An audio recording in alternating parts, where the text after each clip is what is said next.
자, BSL 책에 있는 여러 이제 테이블들을 잘 이해하고 여러분들이 직접 유도를 해봐야 된다고 했었죠.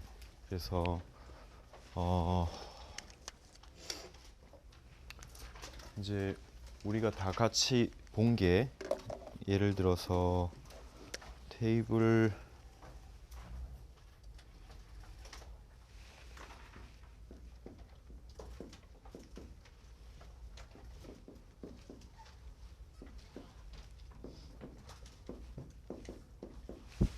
이퀘이션 2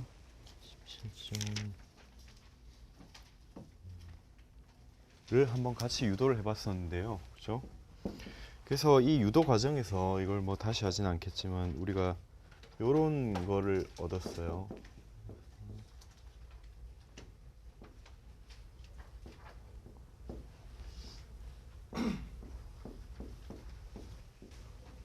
이렇게.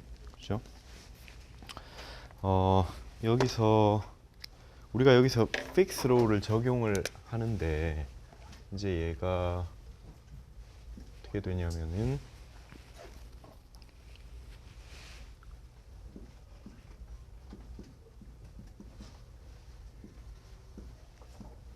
자, 이런 식이 되고 반대로 얘는 이제 어떻게 되냐면은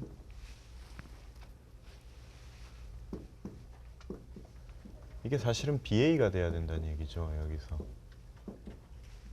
왜냐하면 이게 우리가 어떤 이런 A라는 트랜스포트 미디어에서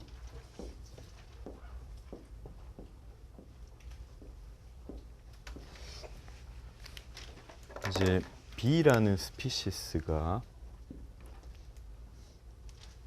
이 틈을 이제 파고 들어가는 현상, 이걸 이제 디퓨전이라고 봤을 때 우리가 이 프로퍼티의 디퓨지비티를 A, B라고 한다. 그러니까 이걸 A라고 놨을 때 그렇죠. 얘가 B고. 우리가 데피니션을 다시 돌아가 봐요. 우리가 디퓨지비티를 디파인 할 때 그 실리카를 B라고 놨을 때 퓨즈드 실리카에서 헬리움 가스 A가 디퓨전 돼가는 현상의 디퓨지비티를 우리가 DAB라고 했었잖아요. 그죠? 그럼 이제 얘랑 그러면 그 데피니션에 의하면 이제 DBA는 뭘까라는 거죠. DBA가 의미하는 게 뭘까요? DBA가 의미하는 거는 이게 원론적으로 보면 예를 들면 헬리움 가스가 뭐 온도가 어찌 됐건 이렇게 픽스돼 있는 상황이건 아니면 온도가 높아서 운동을 하고 있는 상황이건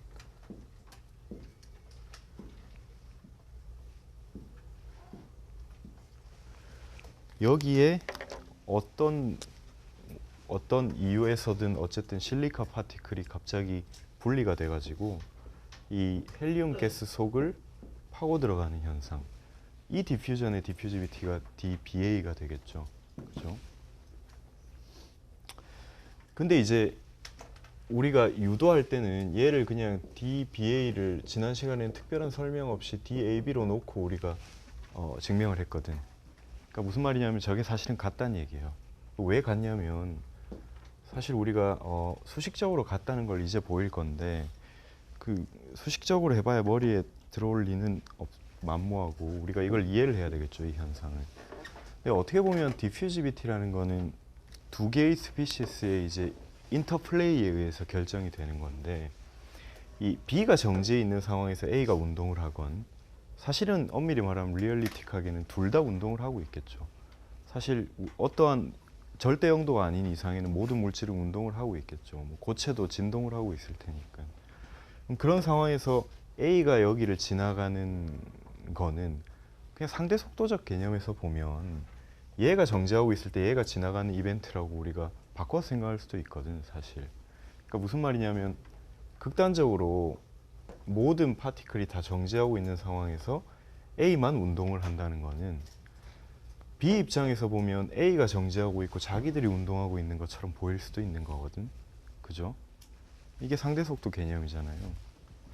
그래서 이제 중요한 거는 얘가 운동을 할 때 느끼는 주변의 이런 뭐 인터몰레큘러 폴스 혹은 그런 이제 그런 인터랙션들이 얘가 디퓨전 돼 가는 거에 방해가 되거나 오히려 이제 드라이빙 포스가 될 수도 있어요.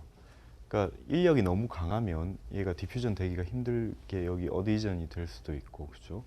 또 뭐 인력이 너무 없으면 얘들이 반발을 물과 기름 같은 사이면 잘 디퓨전이 돼갈 수도 또 없을 거고. 그러니까 여러 가지 복합적으로 작용해서 이렇게 파고 들어가는 현상이 일어나는데, 그 어쨌든 이 장면에서나 이 장면에서나 A와 B의 몰레큘러 인터랙션은 사실 큰 차이, 에센셜리 같은 거라는 거죠, 어떻게 보면. 그래서 우리가 이렇게 개념적으로 받아들여도 DAB는 사실 DBA와 같은 게 돼야 된다는 겁니다. 이걸 이제 수식적으로 한번 증명을 해볼 거예요. 그래서 이제 any binary AB 시스템에서 diffusivity가 같다는 걸 증명을 해야 돼요. 우리가 이 테이블들의 릴레이션들을 다 유도하려면 사실은 하나하나 다 이게 이미 같다는 걸 가정을 하고 유도가 된 거거든. 이제 증명을 해볼 건데 픽스 로우로부터 출발을 할 겁니다.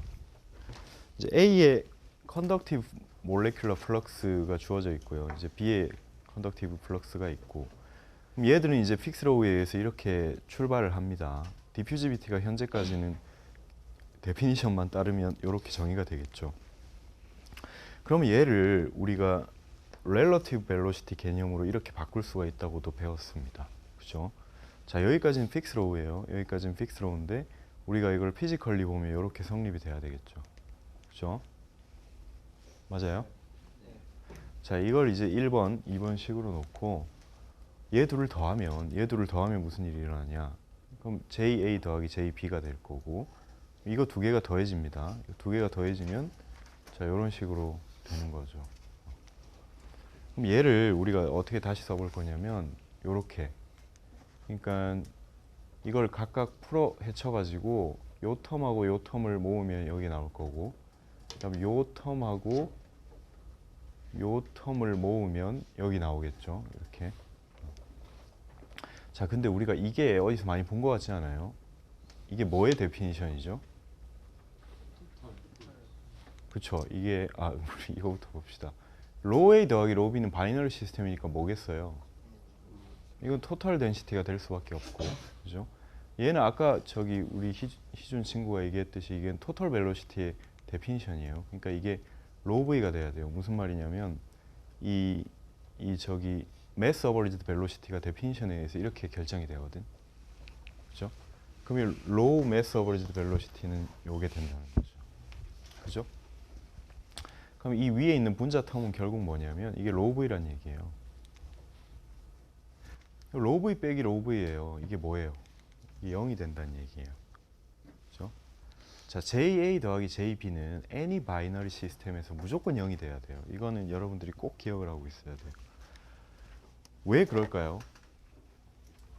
너무 당연한 얘기인데 두 극단적인 케이스만 한번 생각해 봅시다. B는 아무런 운동을 안 하고 정지해 있고 A만 운동을 하고 있어요. 그러면 이거는 A 입장에서 보면 JA를 가지는 거고, B 입장에서 보면 상대적으로, 그러니까 이걸 어떻게 해석을 할 수가 있냐면은 이 관측자가 A에 올라타고 있으면 이제 이 저기 B가 운동을 하는 것처럼 보일 거예요. 그죠? 관측자가 B에 올라타고 있으면 A가 운동을 하는 것처럼 보일 거예요. 근데 속도는 똑같이, 그 절대값은 똑같이 그렇게 보일 거라고, 상대 속도적으로 보면. 그러니까 이 JA랑 JB를 더하면, 그러니까 두 극단적인 값만 보면, 그러니까 그 가운데 있는 값들도 크기가 조금씩 달라지겠지만 어쨌든 얘 둘을 더하면 0이 돼야 된단 말이에요. 그러니까 에센셜리 전체 시스템에서 디퓨전에 의해서 일어나는 건 0이에요. 그러니까 우리 방에서 향수가 퍼져나가는 거에 의하면 JA, 그러니까 A를 향수라고 하면 JA는 분명히 있지만 JA가 생긴다는 말은 그 반대편으로 상대적으로 B가 우리 쪽으로 다가온다는 얘기거든. 그러니까 그 두 개를 합친 건 항상 0이 돼야 돼요. 근데 보통은 그렇지 않은 이유가 컨벡션도 있기 때문이죠. 컨덕션만 보면 그런 거예요. 그렇죠? 벌크 모션이 없은 상황에서는. 근데 이게 이제 0인데, 그러면 우리가 여기서 픽스로우를 들여다봅니다. 이 두 개를 더한 게 0이 돼야 된다는 거는 여기서 나온 결과고, 얘가 각각 이렇게 바뀐다는 건 픽스 로우에 의해서 나온 결과예요. 자, 그럼 여기서 우리가 이 델 오메가 b를 마이너스 델 오메가 a로 언제든지 바꿀 수 있죠. 왜냐하면 이제 오메가 a 더하기 오메가 b는 1이 돼야 되니까. 그러니까 오메가 b는 1 마이너스 오메가 a겠죠. 그러니까 델 오메가 b는 마이너스 델 오메가 a가 되겠죠. 그래서 우리가 이 식에 의하면 이 로우 갖고 그 다음 델 오메가 a 갖고 그리고 이 두 개를 더한 게 0이 돼야 되는데, 그럼 이거는 뭐 증명할 거리도 없이 if and only if로 뭐가 돼야 돼요? 얘 둘은 같은 거라는 거예요. 그죠? 그러니까 for any binary system에서 diffusivity AB는 diffusivity BA와 같다라는 걸 우리가 수식적으로 증명을 할 수가 있습니다. 자, 그래서 우리가 17장을 이걸로 끝내고요. 사실 여러분들 책에서는 이제 끝난 건데 내용이. 근데 우리가 17장을 배움으로 해서 우리가 이제 모멘텀과 힛과 매스에 대한 물질에 대한, 그러니까 매스나 물질에 대한 그 플럭스들의 종류를 다 배웠거든. 그러니까 무슨 말이냐면 여러분들이 챕터 1에서 모멘텀의 토털 플럭스, 컨벡티브 플럭스, 몰레큘러 플럭스 배웠고요. 그다음 챕터 9에서 힛에 대한 토털, 컨벡티브, 몰레큘러 플럭스 다 배웠거든요. 그다음 챕터 이제 17에서 방금 우리가 매스, 그러니까 머티리얼에 대한 토털, 컨벡티브, 몰레큘러 플럭스를 배웠어요. 그렇죠? 자, 이걸 한번 정리를 해보자고요. 이거를 왜 정리를 하냐면 이게 트랜스포트 피노미나가 진짜 어떻게 보면 전혀 연관성이 없는 세 개의 프로퍼티를 우리가 그룹 투게더를 해놓은 거거든. 분명한 이유가 있을 거예요. 왜 얘들을 모아서 우리가 한 번에 배우는가.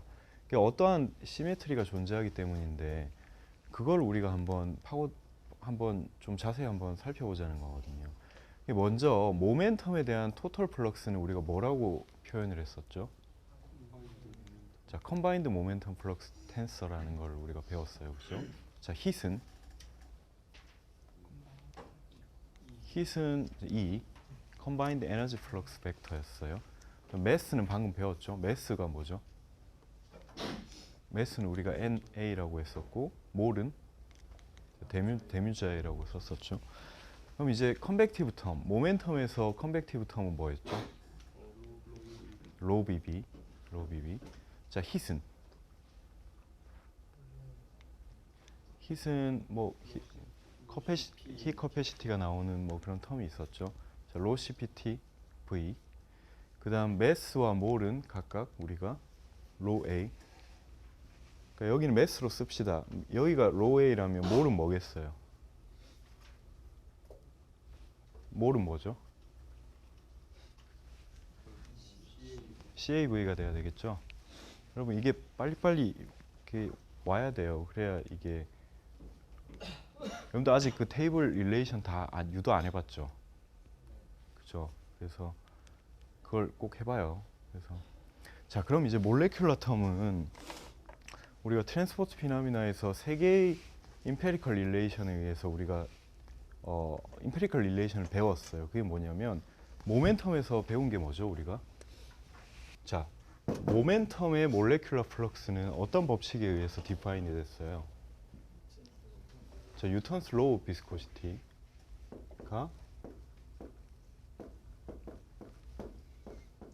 뭐 이런 식으로 됐고, 자, 힛은, 자, 여러분 책을 덮어서 여러분들 제일 마지막 장을 한번 봐요. 백 커버를 한번 봐요.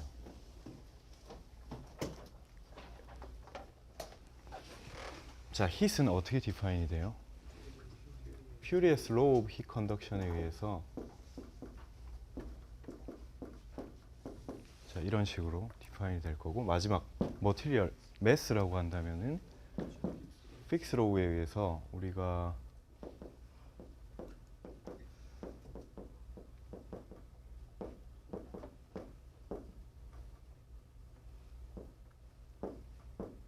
이렇게 쓸 수가 있겠죠.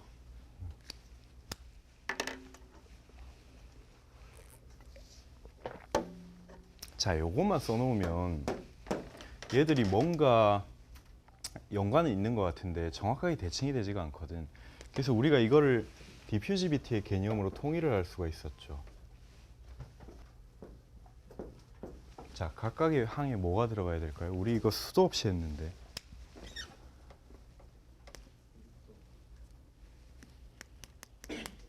내가 생각하는 것만 해도 한 4번 한 것 같은데 여기 뭐가 들어가야 돼요? 여기는?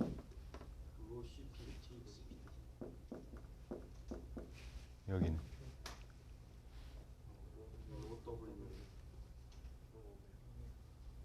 로우 오메가 A 혹은 그냥 로우 A라고 쓰면 되겠죠? 그죠? 자, 이렇게 써놓고 보면 우리 몰레큘러 플럭스를 자, 파이 뭐 물론 저희 모멘텀은 조금 예외가 있어요. 여기에다가 노멀 성분의 프레셔 텀을 생각을 해줘야 되는 게 있긴 한데 프레셔 텀은 이제 그냥 더해지는 걸로 보고 우리 몰레큘러 미케니즘에 의해 결정이 되는 건 이제 이 친구니까 얘를 이제 우리가 요렇게 표현을 할 수가 있다는 거고 자 이렇게 정리가 된다는 거예요. 이렇게 정리를 해놓고 보면 뭔가 이렇게 색칠해 놓은 부분에 공통점이 있죠. 그죠? 그러니까 이게 사실은 이 BSL 저자들이 이 책을 만들면서 그러니까 책이 되게 어렵죠. 여러분들이 봐도 어려운 책인데 그 어려운 이유는 이제 설명을 자세히 해놨지만 저자들이 그렇게 친절하진 않은 것 같아요. 내가 생각을 했을 때는. 그래서 어떻게 보면 사실 이 BSL이라는 사람들이 이 책을 쓰면서 하고 싶었던 얘기가 이 표에 함축돼 있는 거라는 그런 느낌. 그러니까 이걸 친절하게 책에 명시해 놓지는 않았지만 사실 우리가 이 표만 이해를 하면 여러분들이 전달 현상이라는 과목이 뭐다. 그러니까 사실 어떻게 이걸 보면 전달 현상이라는 과목에 대한 정체성 이 사실은 우리가 그걸 한번 생각해 봐야 될 필요가 있거든. 왜 더 이제 히스토리를 갖고 있는 유체역학도 있고 그다음 뭐 열 유체 혹은 뭐 매스 트랜스퍼는 사실 우리 케미컬 엔지니어링에서밖에 관심이 없겠지만 그런 과목들을 놔두고 그런 과목들에서 일부 발췌를 해서 우리가 왜 이런 트랜스포트 피노미나라는 서브젝트를 만들었을까 하는 게 궁금하지 않아요, 여러분들? 그죠? 그러니까 생각을 해보면 이게 내가 생각하는 전달 현상이라는 과목의 서머리예요. 이게 뭐냐면 이 빨간색으로 칠해놓은 프로퍼티가 의미하는 게 뭘까요? 덴시티예요. 이 프로퍼티들의 덴시티죠. 그러니까 모멘텀의 덴시티, 그 다음 hit의 덴시티, 그 다음 머티리얼의 덴시티거든. 그죠? 그럼 그 옆에 붙은 V는 뭐죠? 이건 유체의 속도거든. 벌크 모션이거든. 그러니까 그러면 여기서 이건 또 뭐예요? 이것도 결국은 각각의 프로퍼티들의 덴시티죠. 덴시티 이 앞에 붙은 그레디언트는 뭘까? 그건 이제 공간상의 변화율을 나타내는 거거든. 그러니까 이걸 우리가 한 줄 요약하면 여러분들이 트랜스포트 피노미나라는 과목을 들었는데 트랜스포트 피노미나가 뭐냐? 비전공자에게 설명을 해봐라 라고 하면 나 같으면 한 줄 요약을 한다면은 이렇게 하겠어요. 그러니까 우리가 관심을 가지는 모멘텀과 hit과 매스라는 프로퍼티가 유체의 유동에 따라서 그 프로퍼티들의 덴시티가 퍼져나가는 것과 그로 인해 생기는 그 프로퍼티들의 덴시티의 공간상의 변화율에 의해서 그 프로퍼티들이 전달되는 현상을 총칭하는 거죠. 그리고 공간상의 변화율에 의해서 퍼져나가는 현상은 각 머티리얼의 디퓨지비티에 비례를 하는 거죠. 그 다음 이제 그 덴시티가 유체의 유동을 타고 퍼져나가는 거는 당연히 그 유체의 벨로시티에 비례를 하는 거고요. 자, 우리가 이런 식으로 생각을 하면 이 모멘텀과 hit과 mass가 왜 이렇게 그룹돼 가지고 같이 트랜스포트 피노미나라는 이름을 달고 우리가 배우는지가 명확해지죠. 그래서 우리가 이 표를 한번 정리해 보면 이 세 개의 트랜스포트 피노미나에서 굉장히 이제 명확한 시메트리가 보인다는 것을 알 수가 있습니다. 그래서 사실은 내가 뭐 지난 학기 작년 수업 때도 똑같은 얘기를 했었는데 이건 여러분들 책을 봐도 안 나올 거예요. 그러니까 어떻게 보면 이런 거를 사실 시험 문제를 낼 수도 있는 거고 또 아니면 그러니까 강의를 하는 사람의 입장에서는 제일 바라는 거는 이거를 가르쳐 주지 않아도 스스로 깨우치는 그런 게 되면 제일 좋겠죠, 사실은. 그러니까 나도 이제 학창 시절에 공부를 열심히 하다가 어떻게 생각을 해보니까 이런 거 같거든. 그러니까 사실 지금도 사실 그 순간이 기억이 나요. 얼마나 기뻤는지 몰라요. 그러니까 정말 진짜 밤에 잠을 못 잘 정도였거든. 너무 신기해서. 신기하지 않아요? 그죠? 그래서 정말 이런 경험을 여러분들한테 뺏고 싶지 않은 그런 생각? 내가 이걸 강의를 함으로써 여러분들은 그런 기회를 박탈당한 거잖아. 그지? 그게 이제 인생에서 아주 정말 희열이 있는 경험이거든. 그런 것들이. 그래서 사실 모든 걸 이렇게 다 가르쳐주는 교수가 좋은 교수만은 아니에요. 생각을 해보면. 스스로 여러분들이 생각하고 깨우칠 기회를 주는 게 분명히 필요하니까. 그래서 어쨌든 이걸로 우리가 모멘텀, 힛, 매스에 대한 트랜스포트 피노미나에 필요한 모든 플럭스에 대해서 다 배워봤고 자 이제부터 챕터 18로 넘어가서 이 머티리얼 플럭스를 이용을 해가지고 쉘 매스 밸런스를 세우는 그런 수업을 하도록 하겠습니다.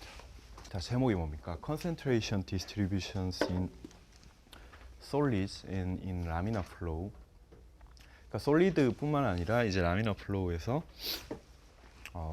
컨센트레이션 디스트리뷰션을 다뤄볼 거다. 먼저 이제 시작하기 전에 우리가 리마크를 할게. 우리의 이제 BSL 텍스트북은 계속 말하지만 이게 그러니까 뭐 약간 뭐라 그래야 되냐, 이 미케니컬 백그라운드가 있는 사람들이 보는 책이 아니라 케미컬 백그라운드가 있는 사람이 보는 책이에요. 그죠? 미케니컬 백그라운드가 있는 사람들은 유체역학을 보지 트랜스포트 피노미나를 보지 않을 거거든. 그래서 우리가 이 BSL 텍스트북에서 포커스를 맞추고 있는 거는 케미컬 엔지니어링에 기반하고 있다. 미케니컬 엔지니어링보다는. 그래서 이 머티리얼 아까 방금 했던 내용에서 우리가 이 플럭스에서 앞으로 이 18장에서는 이 매스 플럭스 중에서 몰라 플럭스에 기반해서 우리가 이제 그 수업을 할 거예요. 그러니까 그게 왜 그러냐면은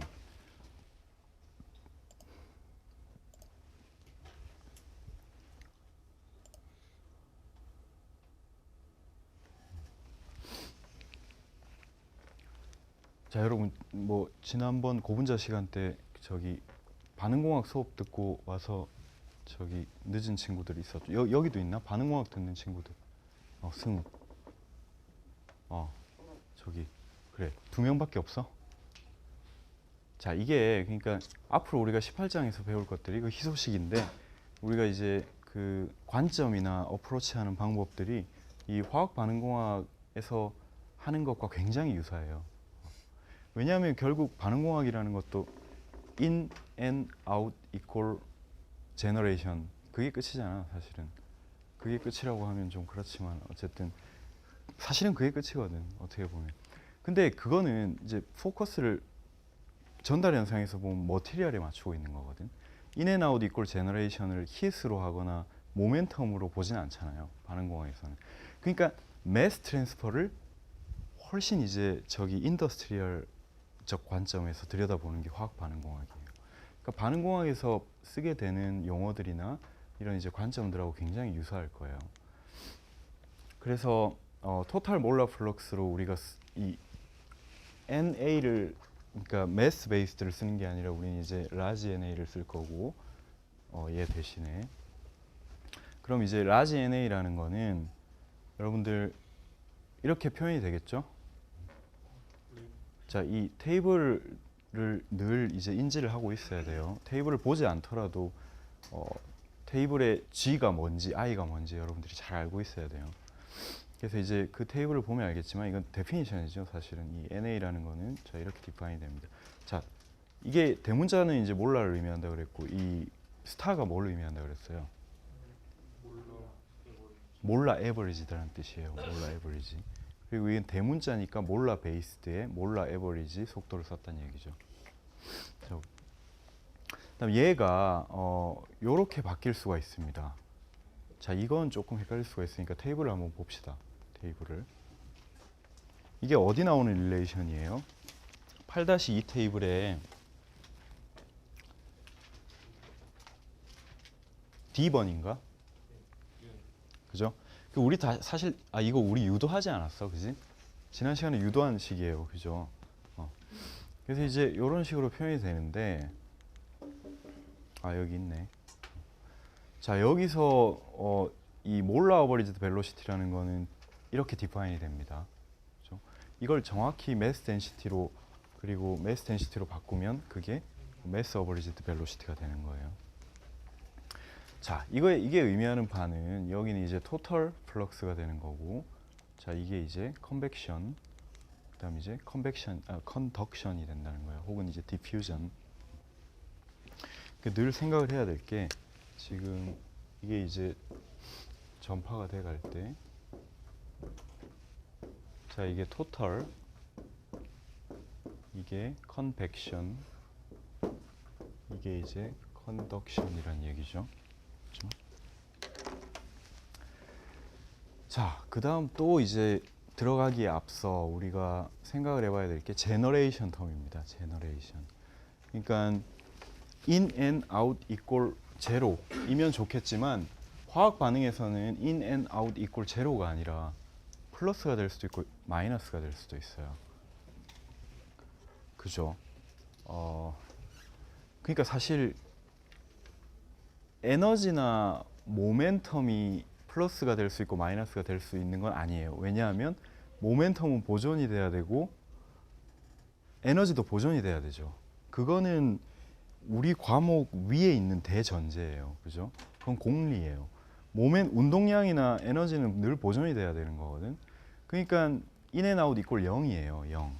근데 매스도 물론 보존이 돼야 되지만 몰라는 다른 얘기예요. 몰라는. 그러니까 2A 더하기 3B가 그냥 D가 되는 반응이 있을 수도 있거든. 그러면 인앤아웃 이꼴 0이 아니라 인앤아웃 이꼴 마이너스가 될 확률이 크죠. 그죠? 계속 우리 리액터 안에서는 몰 수가 감소하고 있을 거거든. 시간이 감에 따라서. 그지? 그러니까 몰 수는 보존 법칙이 있는 게 아니니까 제너레이션 텀이 상당히 중요한 역할을 한다는 겁니다. 그러니까 우리가 제너레이션을 생각해 줘야 될 경우가 두 가지가 있는데, 첫 번째가 이제 호모지니어스 리액션, 헤테로지니어스 리액션이 있을 텐데, 자 우리 경탁이가 이 CSTR하고 PBR의 차이를 한번 설명해 줄까? 우선 저기 뭐의 약어야 얘들이? 정확합니다. 그 차이만 설명하라 그랬는데 그걸 넘어서 이제 이게 의미하는 것까지 우리 경탁이가 정리를 잘했는데, 자 CSTR이라는 게 이거예요. CSTR이라는 게 Continuously Stirred Tank Reactor. 그러니까 대부분의 인더스트리얼 폴리머 신테시스라든지 하여간 여러분들 공장 하면 뭐가 떠올라요? 어떤 큰 이제 멀리서 봐도 보이는 큰 이제 리액터랑 거기에 연결된 수많은 파이프들, 그런 개념이 딱 떠오르죠. 구글에 여러분 팩토리나 인더스트리얼 그런 걸 치면 그런 화면부터 뜰 거거든. 그것들이 다 CSTR이에요. 그래서 그 CSTR에는 이게 프로덕트를 넣어주는 뭐 대부분 유체겠죠. 유체로 넣어주고 프로덕트를 넣어주는 게 아니라 리액턴트를 넣어주고 여기서 화학 반응이 일어나고 그 다음 이제 프로덕트가 빠져나오는 거예요. 그래서 여기에 화학 반응은 뭐 여러 가지가 있을 수가 있습니다. 뭐 케미컬 리액션이 실제로 일어날 수도 있겠지만 뭐 분별 증류도 하나의 예가 될 수가 있죠. 그래서 이 CSTR에서의 핵심 사항은 continuously stir를 돼준다는 건데 이게 이제 여러분 근데 이게 이걸 몰라도 상관없어요. 그러니까 여러분들이 케미컬 리액션 엔지니어링 안 들었다고 해서 걱정을 하거나 의기소침해질 필요가 없어요. 그러니까 우리가 지금 그래서 설명을 해주는 거잖아. 백그라운드를. 그렇죠? continuously stirred라는 얘기가 말하는 게 대전제를 깔고 가는 게 얘가 들어오기 시작하면 여기서부터 여기까지는 농도가 호모지니어스하다라는 거예요. 그러니까 농도의 그레디언트가 생기지 않는다. 그래서 전 리액터에서 일정한 스피시스의 컨센트레이션을 유지하고 있다. 뭐가 전제가 돼야 되겠어요? 스테디 스테이트라는 얘기예요. 그러면 심플합니다. 이 대전제는 뭐냐면 in 마이너스 아웃이 제너레이션이 돼야 된다는 거예요. 끝. 이게 반응공학이에요. 그 다음 이제 팩트 비드 리액터는 그래서 이 끝인데 왜 배우는지 궁금하지. 반응공학의 목적은 이 프로덕트에서 우리가 이제 뭘 볼 거냐면은 이 결국 이제 몰라로 갈 거니까 오메가 A가 아니라 XA를 우리가 중점적으로 볼 거거든. A의 몰 프랙션. 그러니까 우리가 원하는 프로덕트가 A라면 이 XA를 어떻게 맥시마이즈 할 것인가. 그게 이제 우리가 주어진 환경에서 최대한의 프로덕트를 만들어내는 방법일 거 아니에요. 그걸 위한 리액터 디자인, 리액터의 온도 설계, 뭐 얼마나 넣어주고 얼마를 빼줘야 되는가, 뭐 그런 걸 하는 거예요. 쉽게 말해서 이제 화학 반응 옵티마이제이션 같은 건데 뭐 그것까지는 여기서 할 필요는 없고 그 팩비드 리액터는 이 뭐 폴리머 신테시스 같은 경우는 간단한 거는 촉매가 없어도 반응이 잘 일어나는 게 있어요. 특히 이제 라디칼 폴리머라이제이션 같은 경우는 이니시에이트만 살짝 넣어주면 그냥 호모지니어슬리 온도만 살짝 올려주면 라디칼이 한번 퍼지기만 하면 순식간에 일어나거든. 그죠? 그런 반응 같은 경우는 우리가 이런 고형 촉매가 딱히 필요 없지만 여러분 뭐 여기저기서 주워들어서 알겠지만 뭐 플래티늄 같은 서피스가 어떤 뭐 이런 에탄 분자나 이런 걸 흡착을 시켜가지고 여기서 이게 파이 본드가 깨지게 하고 어떤 반응에 참여하는 촉매 역할을 한다 뭐 이런 거 배운 적이 있죠. 그래서 유기화학에도 이런 걸 배울 거예요. 이런 헤테로지니어스한 서피스가 어떤 유기화학적 반응을 촉진시키는 그런 그러니까 액티베이션 에너지를 낮추어주는 그런 브릿지 역할을 하는 경우가 상당히 많거든. 그러니까 이런 특수한 촉매를 써야 되는 화학 반응이 생각보다 많아요. 우리 일상생활, 우리 인더스트리에서 중요한 반응 중에서. 그래서 그러면 생각을 해봅시다. 이 플래티늄이 비싸요. 비싸. 그러면 우리 리액션 엔지니어링의 목적은 XA를 맥시마이제이션 하는 건데 단순해요. 촉매가 필요한 반응에 XA를 맥시마이제이션 하려면 이 플래티늄의 서피스를 맥시마이제이션 해야 되거든. 그럼 많이 달라붙어야 많이 반응이 일어날 거 아니야. 그치? 이게 서피스가 그냥 제한된 상태로 똑같이 있으면 이 리액턴트를 아무리 많이 넣어줘도 속도 조절 단계가 이 표면에 붙는 단계일 테니까 리액턴트를 뭐 1 넣어준 거나 10 넣어준 거나 100 넣어준 거나 프로덕트 나오는 게 똑같거든. 그건 우리가 바라는 게 아니에요. 그죠? 서피스를 어떻게 맥시마이제이션 할 수가 있냐면은 이걸 그냥 플래티늄이 비싼데 100kg의 플래티늄을 샀는데 회사에서 이걸 커다란 100kg짜리 판때기를 만들어서 여기다가 반응을 돌린다. 그건 진짜 정신 나간 짓이죠. 이거는. 플래티늄 100kg면 거의 진짜 그 회사의 1년 예산에 맞먹는 값이 될 텐데 그럼 이거를 두 번째 방법은 이걸 잘게 쪼개서 그죠? 잘게 쪼개가지고 이런 식으로 구슬을 만들어서 채워 넣으면 비표면적이 모르긴 몰라도 거의 익스포넨셜하게 증가할 거거든. 그죠? 그래서 이런 다음에 물론 틈이 있죠. 여기에 리액턴트를 넣어주면 이 리액턴트가 비표 면적만 증가하는 게 아니라 얘가 여기서 이까지 가는데 뭐 시간이 10초가 걸린다면 10초 동안에 서피스에 노출되는 횟수가 기하급수적으로 증가하겠죠. 저런 상황이면. 그래서 우리가 이 XA를 맥시마이제이션 할 수가 있는 거예요. 특수한 상황에서는. 자, 그러면 이제 우리가 이 벌크 리액션과 서피스 리액션의 차이를 알았으니까 호모지니어스 리액션이라는 거는 내가 예를 들었듯이 CSTR 안에서 일어나는 반응 같은 거예요. 그렇죠? 그다음 헤테로지니어스 리액션이라는 거는 예를 들었듯이 PBR 내에 비드 서피스에서 일어나는 그런 반응들을 말하는 거거든. 그러면 우리가 이 얘기를 왜 하느냐면 누차 말하지만 이제 이 몰 베이스 시스템에는 제너레이션이 0이 아니다. 제너레이션이 0보다 크거나 혹은 작거나 하는 상황인데 그 말은 결국 우리가 쉘 매스 밸런스를 세울 때 어떤 걸 예상을 할 수가 있냐면은 쉘 매스 밸런스도 결국 이거잖아. 그지? 우리 쉘 모멘텀, 쉘 에너지 밸런스 다 세워봤지만 근간이 되는 건 컨저베이션으로 보존 법칙이었거든. 그러니까 물론 에너지는 인앤아웃이 0이 돼야 돼. 제너레이션이 있을 수가 없지. 그렇지만 이제 몰은 다르다 그랬잖아. 몰은 제너레이션이 있을 수도 있고 없을 수도 있거든. 그러면 이제 제너레이션 텀이 중요한 역할을 하는데 이 제너레이션 텀이 반응의 종류에 따라 다르다는 거예요. 그러니까 호모지니어스 리액션에는 제너레이션 텀이 어떻게 될 것이며 헤테로지니어스 리액션에는 제너레이션 텀이 어떻게 될 것인가 하는 걸 들여다보자는 거거든요. 그러니까 자, 여기부터는 이제 여러분들이 배운 거. 그러니까 출발은 우리 피지컬 케미스트리에서 배운 이 무슨 법칙이에요? 나한테 다 수업 들은 친구들인데 이걸 우리가 레이트 로우라고 합니다. 맞아요? 그래서 이 화학 반응의 속도라는 거는 그 스피시스의 농도와 어떤 일정한 속도 상수에 비례를 한다는 거죠. 그 리액션 오더가 얼마가 될지는 모르겠지만, 그죠? 이걸 우리가 레이트 로우라고 하죠.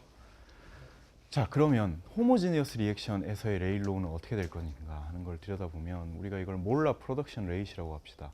그럼 우리가 이게 당연히 우리가 유체역학이니까 몰라 프로덕션 레이시래. 그럼 단위가 뭘까? 그러면 몰이겠지, 분자는. 그러면 레이시니까 분모에는 세크가, 그러니까 타임이 있어야 될 거고. 근데 유체에서는 분모에 뭐가 또 있어야 될까요? 부피가 있어야 돼. 우린 지금 단위 부피만 생각을 하는 거거든. 그게 캐릭터리스틱, 그러니까 저기 컨티뉴움 포스츄레이트를 우리가 들여다봐야 되니까. 얘의 단위는 몰 퍼 뭐 CGS로 나타내면 몰 퍼 볼륨 타임이 돼야 된다는 거예요. 그러면 여기 이 컨센트레이션의 단위는 정해져 있거든. 얘는 뭐예요, 단위가? 몰 퍼 볼륨이에요, 얘는. 그죠? 얘는 정해져 있어요. 그러면 이 K가 가져야 되는 게 디파인이 되죠. 얘는 뭐가 돼야 될까요? 요런 단위를 갖겠죠. 자, 언제 1차 반응일 때? 여기서 N이 뭐냐면 리액션 오더예요. 여러분들 잘 알듯이 이게 세컨 오더면 이거 단위가 바뀌겠지. 서드 오더면 또 바뀌고. 그럼 여기 이 위에 숫자는 이게 이제 리액션 오더고요. 이 위에 얘는 이제 뭘로 의미하느냐면 이게 이제 호모지니어스하게 3디멘저널이 일어나는 반응이다라는 거를 이제 트랜스포트 피노미나에서 약어로 나타낸 거예요. 그래서 결론은 이 텀은 쉘 밸런스 안에 위치하게 됩니다.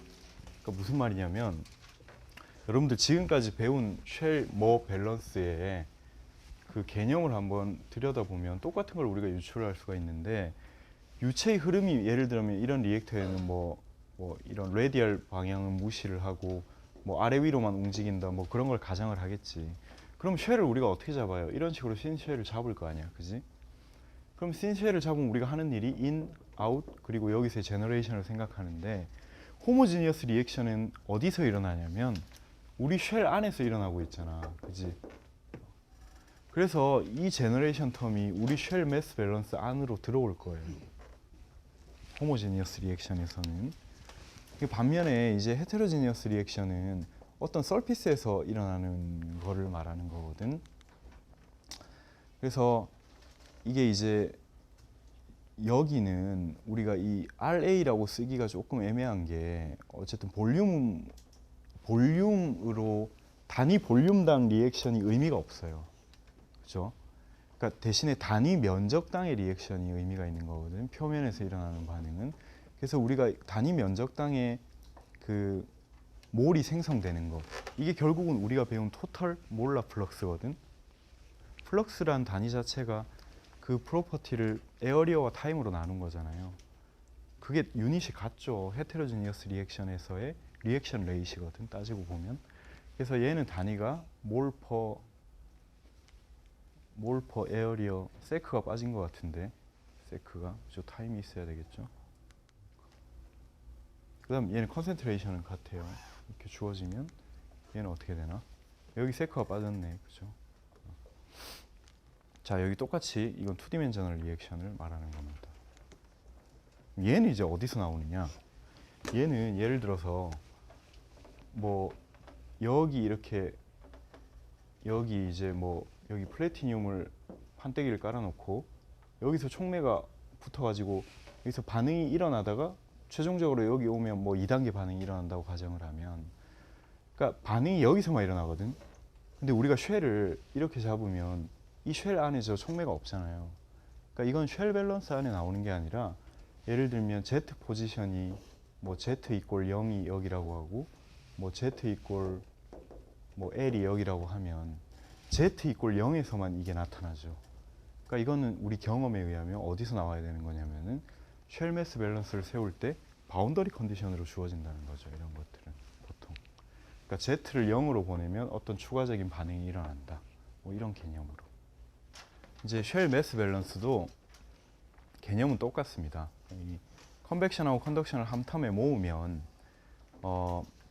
인 빼기 아웃은 제너레이션이 돼야 된다라는 거예요. 다른 말은 거기에 제너레이션을 더한 게 0이 돼야 된다라고도 할 수 있고, 뭐 물론 부호가 바뀌겠지만, 우리가 이걸 매스로 들여다보느냐 몰로 들여다보느냐 상관없어요. 똑같이 성립돼야 되는 겁니다. 물론 그러면 매스는 프로덕션이 없겠죠. 매스는 질량이 보존이 돼야 되니까. 자, 그럼 몰라로 보면 우리가 NA라고 토탈 몰라 플럭스를 배웠고, 이게 사실은 컨벡션 더하기 컨덕션인데, 우리가 컨덕션이 픽스 로우에 의해서도 표현이 되고 컨벡션은 이렇게 된다 그랬어요. 여러분 테이블에서 우리가 이미 유도를 했어요. 이거를 여러 가지 폼으로 쓸 수 있다는 거를 여러분들 머리에 잘 들어와 있어야 돼요. 제너레이션은 뭐 매스 밸런스 안에 들어가는 건 3디멘셔널한 호모지니어스 리액션 텀이 들어갈 수가 있겠죠. 자, 간단합니다. 굉장히 간단한데 이게 생각만큼 그렇게 간단하지는 않은 게, 이 녀석을 어떻게 할 것인가 를 우리가 생각을 해줘야 되거든. 무슨 말이냐면, 이게 스피시스 A의 몰라 플럭스라는 거는 우리가 관심을 가지고 있는 대상이기 때문에 우리가 이걸 구하려고 하는 거예요. 우리가 이거를, 그죠? 우리가 이걸 구하려고 하는 거기 때문에 우리가 어떻게든 저걸 구할 거거든. 근데 저걸 구했다고 해서 우리가 이걸 구할 수 있는 게 아니에요. 얘는 사실 구하기가 굉장히 힘들어. 근데 이게 이 텀 안에 포함이 돼 있거든. 그래서 이 쉘 매스 밸런스 문제의 핵심이 되는 거는 어떻게 이 녀석을 없앨 것인가, 어떻게 이 녀석을 무시할 것인가, 혹은 어떻게 저 녀석을 알아낼 것인가 하는 데 달려 있다고 보면 됩니다. 그러니까 왜 그러냐면은 저걸 다른 폼으로 바꾸면 어떻게 돼요? 컨벡션이. 그러니까 이게 컨벡션이라는 게 결국 토탈, 그러니까 몰라 어버리지드 벨로시티가 나올 거잖아. 결국은 우리가 몰라 어버리지드 벨로시티를 구하는 게 쉽지가 않아요. 디퓨전 같은 거야 뭐 우리가 저희 컨센트레이션 그레디언트만 파악하면 얼마든지 구할 수가 있겠지만, 몰라 어버리지드 벨로시티를 실험적으로 측정한다? 그 쉬운 일이 아니거든. 그래서 우리가 저런 폼으로 바꾼 건데, 저런 폼으로 바꿔도 우리가 피해갈 수가 없는 게 NB를 구할 방법이 없어요. 실험적으로. 지금은 잘 이해가 안 되겠지만 우리가 다시 한번 들여다봅시다. 자, 그럼 똑같이 우리가 어떤 이제 매스 트랜스퍼에는 어떤 바운더리 컨디션들이 주어지는가. 먼저 모멘텀 뭐 저기 hit에서도 그랬듯이 어떤 특정 위치에서 온도가 주어진다든지 어떤 특정 위치에서 속도가 주어진다든지, 뭐 노슬립 컨디션처럼 똑같이 어떤 특정 위치에서 그 물질의 컨센트레이션이 고정될 수가 있겠죠. 그거에 이제 하나의 바운더리 컨디션 텀으로 표현이 될 수가 있어요. 예를 들어서 뭐 Z 이퀄 L에서 X의 농도는 A0로 고정돼 있다. 뭐 이런 식으로. 그다음 두 번째 바운더리 컨디션은 이 플럭스의 형태로 주어질 수가 있어요. 플럭스가 주어진다는 말은 사실은 컨센트레이션 그레디언트가 주어진다는 얘기랑 똑같다라는 거. 그다음 이제 솔리드 플루이드 인터페이스에서 아날로그 투 더 뉴턴스 로우 오브 쿨링이 성립한다. 이게 무슨 말이냐면 이게 어디서 많이 보던 형태죠. 이게 뉴턴스 로우 오브 쿨링하고 똑같은 폼이거든. 따지고 보면.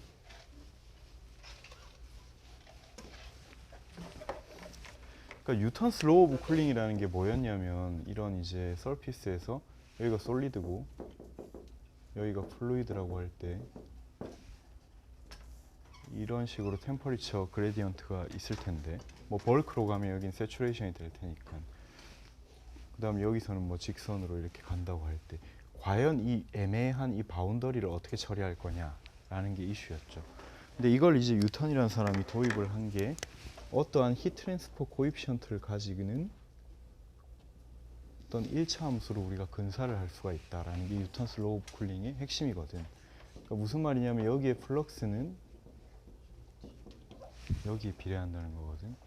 그러니까 여기와 여기의 온도 차가 극명할수록 이 기울기도 가팔라지겠죠. 그건 당연한 거고 이 물질이 열을 잘 전달하느냐 안 전달하느냐에 따라서 이 기울기가 바뀔 거란 얘기였거든. 그죠? 똑같이 이 애널로그가 성립을 하더라. 이게 실험적으로 증명이 된 거예요. 정확하진 않죠. 근사식인데 똑같이 이제 여기를 솔리드고 이걸 컨센트레이션 프로파일이라고 생각을 했을 때 컨센트레이션이 점점 줄어들다가 여기 인터페이스에서는 딱 XA0로 고정이 됐다고 하되 벌크에서는 또 XA1로 고정이 돼 있어요. 그럼 여기와 여기의 값의 차이가 있기 때문에 이 인터페이스에서는 애매한 어떤 프로파일을 보일 거거든. 근데 그거를 우리가 그것도 똑같이 이 둘 사이의 컨센트레이션 차이와 이 매질이 매스를 A를 얼마나 잘 트랜스퍼하느냐에 비례를 할 거거든. 그 두 개가 리니어 릴레이션십을 갖는다는 어쓰션. 그게 이제 매스 트랜스퍼에서의 그 뉴턴스 로우 오브 쿨링의 애널로그가 되겠습니다. 그래서 우리가 여기서 KC를 이제 히트 트랜스퍼에서 히트 트랜스퍼 코에피션트라고 불렀던 H 역할을 하는 이제 매스 트랜스퍼 코에피션트라고 부른다라는 거죠. 자, 그리고 마지막으로 the rate of chemical reaction at the surface may. 자, 아까 말했듯이 헤테로지니어스 리액션이 존재할 때는 그 헤테로지니어스 리액션 자체가 하나의 바운더리 컨디션이 될 수가 있다. 말했듯이. 그렇죠? 그 단위를 생각해 보면 헤테로지니어스 리액션에서의 제너레이션 속도, 즉 몰을 에어리어와 타임으로 나눈 거. 그게 뭐냐면 결국 몰라 플럭스거든. 그죠? 그 지점에서의 몰라 플럭스가 거기서의 A의 생산량이거든요. 그래서 거기서 헤테로지니어스 리액션에서 바운더리 컨디션이 주어진다는 말은 그 지점에서 토탈 몰라 플럭스가 주어진다는 것과 똑같은 얘기예요. 자, 그래서 우리가 첫 번째로 들여다볼 케이스가 여러분들 책의 18.2일까요? 1일까요? 18.2? 제목이 뭐죠? 자, diffusion through a stagnant gas film 혹은 이제 evaporating liquid라고도 할 수가 있는데 자, 시스템만 간단하게 한번 설명을 하고 수업을 마치죠. 자, stagnant film 혹은 이제 evaporating liquid. stagnant 이게 무슨 뜻이죠? stagnant 정지해 있는, 뭐 정체된 뭐 그런 뜻이에요. 그러니까 이 가스 필름이 여기서 말하는 가스 필름은 당연히 리퀴드는 아닐 거고 여기서부터 여기에 위치하는 이 가스를 말하는 거거든. 이 가스가 큰 벌크 모션이 없이 정지해 있다는 얘기예요. 그러니까 디퓨전만 일어나고 있다는 얘기겠지. 그럼 이베포레이팅 리퀴드라는 말은 무슨 말이냐면 디퓨전이 일어나려면 무슨 소스가 있어야 될 텐데 그 소스가 리퀴드 A로부터 나온다. 리퀴드가 존재한다는 말은 반드시 그 분압에 비례해서 이 몰레큘이 나오겠죠. 그죠? 그 몰레큘이 나오면 어디를 갈 거냐는 건데 여기는 리퀴드 A랑 가깝고 여기는 리퀴드 A가 없으니까 당연히 여기가 A의 컨센트레이션이 어디가 높겠어요? 여기랑 여기랑. 여기가 높겠죠. 컨센트레이션 그레디언트가 생겼다는 얘기거든. 그럼 픽스 로우에 의해서 몰라 플럭스가 여기서 이 방향으로 나가겠죠. 그걸 들여다보자는 얘기입니다. 그래서 이제 evaporating liquid라는 거죠. liquid A가 evaporating into the gas B. 그러니까 이 트랜스포트 미디어는 가스 B로 꽉 차 있어요. 여기 이제 소량의 A가 evaporation을 하는 겁니다. 자, cross sectional area of S. 그다음 vapor pressure가 PA vapor로 주어져 있다. assumption. liquid level is maintained at Z1. 그러니까 뭐 가스가 리퀴드가 뭐 베이퍼라이즈 해봐야 크게 볼라타일하지 않는 이상에는 이게 수면이 줄어들 정도는 아니다라는 거고. 그다음 이제 entire system pressure and temperature는 유지가 되고 있고. 그다음 이제 가스 A and B는 아이디얼하다. 자, 가스가 아이디얼하다기보다는 이게 이제 아이디얼 리퀴드다. 아이디얼 리퀴드 믹스처다. 그러니까 이상 용액이 뭐죠? 여러분 정의에 의하면. 자, 아이디얼 솔루션은 A와 B의 인터랙션이 AA, BB, AB가 똑같다는 거지. 쉽게 말해서. 그럼 무슨 일이 일어나요?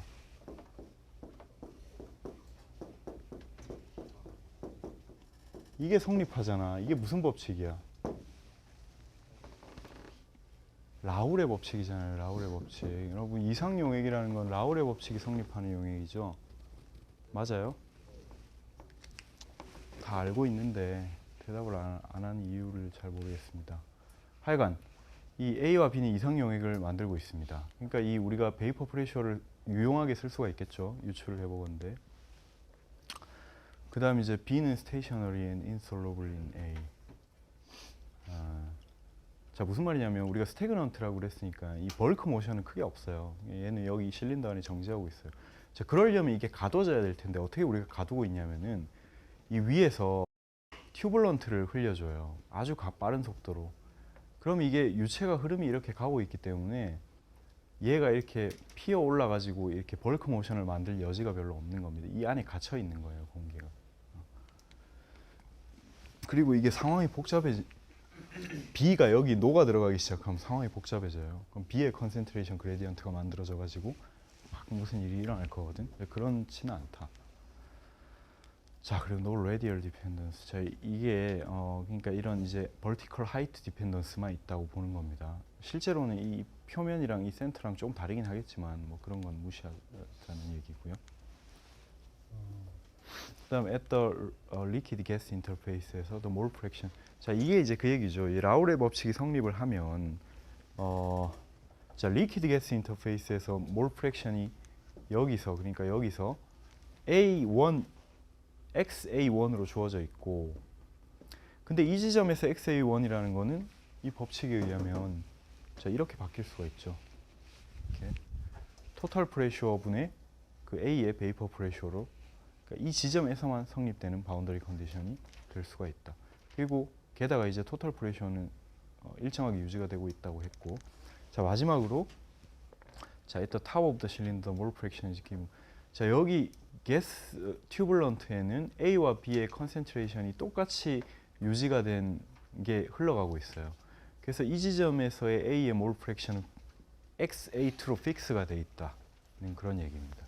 그런 이제 가두어져 있는 스태그넌트 가스 필름에서 A가 이제 어떠한 컨센트레이션 그레디언트를 만들어서 어떠한 매스 트랜스퍼를 보이는지, 그걸 이제 쉘 매스 밸런스를 세워서 보자는 거죠. 자, 그럼 오늘 여기까지 하겠습니다.